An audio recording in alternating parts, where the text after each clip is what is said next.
everyone, I'm Lovely with day 3 of the 30-day meditation challenge. And my original idea that my partner and I decided to do was to do a 5-minute meditation in the morning that was a silent meditation, and then do one of Sarah Blondin's guided meditations in the evening. And we set the time to do that at the same time, around 9:30.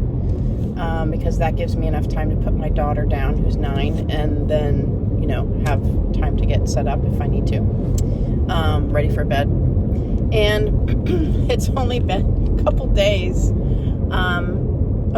nights of doing that.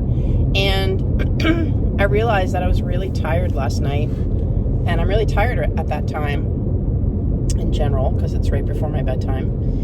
And I also, in the morning, when I do my 5-minute silent meditation, I'm really sleepy. So, but I'm more awake in the morning, even though I always fight waking up.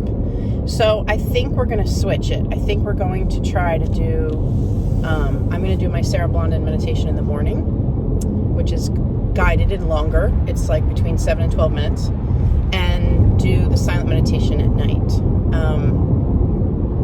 And see how that goes. I think this is all like, it's all about figuring out what works. And so we'll see. But I'm curious as to how, if you're doing this meditation as a challenge, how you set yourself up for meditating, what time of day you're going to be doing it. Are you going to be doing it twice a day? And how things are going. So please comment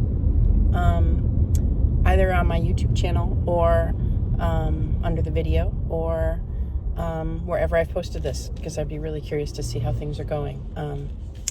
And together we're doing it. So happy day 3, and sending lots of love. Have a great day.